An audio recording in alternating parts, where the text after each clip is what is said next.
Good morning, students.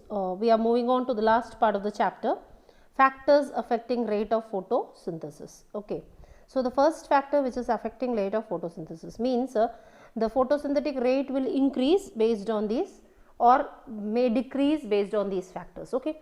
So, the first factor what is going to affect photosynthesis? Light. How does it affect photosynthesis? Okay. For this, I will tell you one thing which you have to remember. Every time there is an optimum, we have already discussed, isn't it? What do you mean by optimum? You know, a correct level. So, below which also the rate will be less and above which also the rate will be less. So, optimum is a perfect stage wherein you can find the photosynthesis rate will be high. At that optimum temperature, optimum pressure, optimum light, optimum water, all these optimum levels are there. Okay, below which as well as above which photosynthetic rate will be means less. Okay, so that we have already discussed. So there is a correct term what we use is optimum. Okay, so this light, how it is affecting photosynthesis is what we are going to discuss. So light, when you are seeing, quality and intensity of light matters. What sort of quality of light it is and intensity, how much it is. Okay, both are a factor. Okay, how the quality of light is, whether it is artificial, natural light, okay, fluorescent light, or whether it is what is that, artificial light. So intensity, how much it is. Okay, it is high or it is low, that all factor matters regarding light. Okay, so wavelength of light between, we have seen that 400 nanometer to 700 nanometer, it is a photosynthetically active radiation region. So when you are seeing the wavelength of light between 400 nanometer to 700 nanometer, in this wavelength the photosynthetic rate will be high. That's why we call them as a PAR. Okay, so what it is, photosynthetically active radiation is at 400 to 700 nanometer. Okay, it's a one word question. So high in light intensity, what happens is that it will destroy the chlorophyll. The chlorophyll pigments will get dissociated. Okay, the next thing is the temperature. Temperature, how it is affecting the photosynthesis. Okay, so high temperature denatures enzymes of biosynthetic phase and low temperature inactivates it. So I told you there should be an optimum temperature. If it is below that or above that, it depends upon the area, how much the temperature should be. In the temperate, there should be a different temperature. In the tropical region, the temperature is different. So each and every places there should be an optimum temperature. Below the optimum temperature, what happens is that low temperature is inactivating the enzymes which are acting for photosynthesis. The enzymes involved in photosynthesis are inactivated. Okay, and if it is high also, it is a dangerous thing, because the protein, since these enzymes are made up of proteins, they get denatured. Okay, denatured means their structure changes, the protein becomes functionless. Okay, so high is also affecting, as it is denaturing the enzyme, and low temperature is also inactivating the enzyme. So the biosynthetic pathways where it is enzymes are playing a major role is not properly functioning, because of which the photosynthesis rate is low. Okay, in this when we are speaking about photosynthesis, we should learn about a definition. What is Blackman's law of limiting factors? Listen very carefully. Factors responsible for photosynthesis, we have learned, one is light, second is temperature, then you have what, concentration of carbon dioxide, availability of water are the major factors which are responsible for photosynthesis.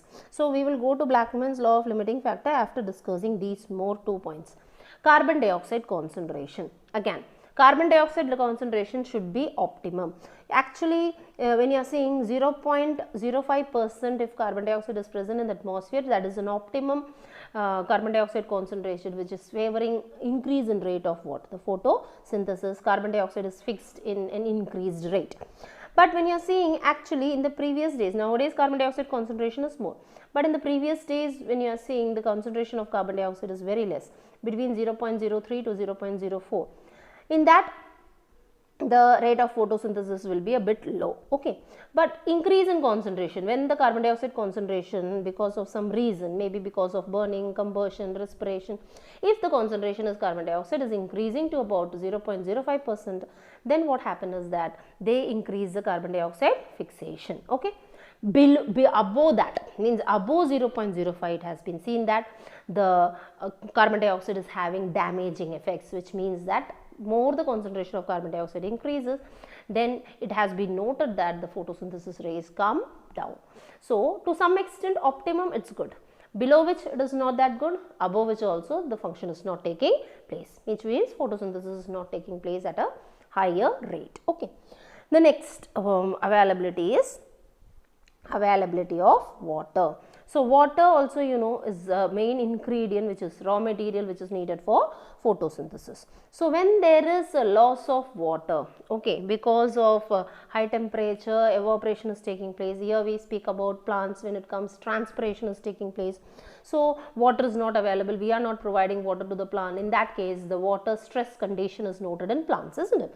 So when this water stress condition is noted, actually what happens, the stomata, when the water gets in, okay, at that time only they will swell up and the stomata will open, the gases can get in, gases can come out, water vapor can get in, come out, everything is happening. Now when the water moves out of the stomata, okay, the stomata will shrunken, means they will become shrink, they will shrink, okay. So when they are shrinking, what will happen, the stomata, opening of the gut cell will close. So stomata will close. When the stomata closes, so obviously gaseous exchange is not going to take place. So carbon dioxide will be very less, okay, it's not coming properly.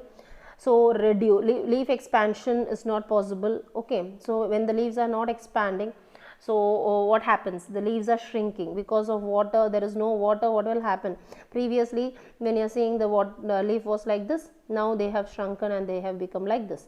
So obviously the surface area will decrease, so diffusion of gases into it as well as out of it will decrease, which will reduce what, the photosynthetic rate, and the photosynthesis rate will be coming down.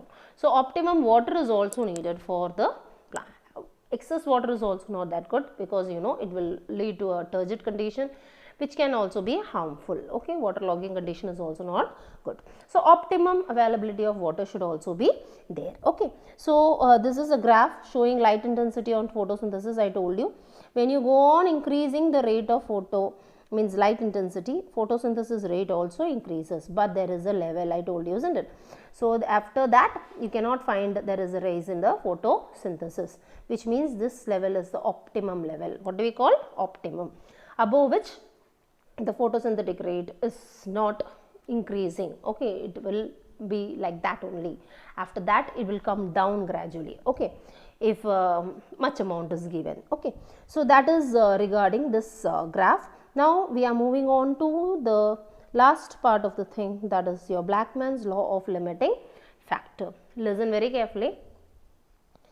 Photosynthesis rate is determined by all these things, like we have discussed. First one was what, light, second one was temperature, third one was what, it was carbon dioxide concentration, isn't it, and the fourth one was water, right? Now listen, all these factors are determining the photosynthetic activity. Now you see, enough of light is present, enough of carbon dioxide is present, enough of temperature is also present, optimum. This light intensity is optimum, temperature is optimum, carbon dioxide is optimum, but there is less water, water is not optimum, water is not available. In that case, how much photosynthesis will take place in a plant will be determined by water. If the water is not there, the limiting factor here, this is one which is less, isn't it? So the substance which is available in least will determine how much is there. Based on that only what will happen, the photosynthesis will take place. How much water is there, based on that only the photosynthesis will take place, because water is less there, isn't it? So even if light, temperature, carbon dioxide, everything is optimum, enough is present, but since water is less, so obviously what will happen, the photosynthesis will also be less. So that is one thing, okay. So again, with another limiting factor I will explain. See, I am having what and all the factors which are affecting photosynthesis. One is the light, second is temperature, carbon dioxide concentration and water. Now listen, light is enough present, carbon dioxide is also nicely present, water is also available, enough it is, concentration is perfect, optimum, but the temperature is very less. Imagine, then what will happen? Who is determining photosynthesis? This temperature. Understood? So, the photosynthesis rate will be less. So, what is Blackman's law of limiting factor is saying that when a physiological process is controlled by a number of factors, here number of factors were there, what and all was there, light was there, temperature was there, carbon dioxide concentration was there, water was there, all are these factors.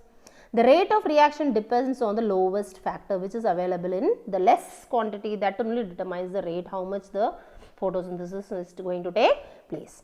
So, the factor which is least or limiting will determine the rate of photosynthesis. The one which is very less is determining the rate of photosynthesis. Understood? So, that was Blackman's law of limiting factor, very important 3-mark question. So, it is a very important 3-mark question. Not 3 marks, sorry, 2 mark question. Learn the definition.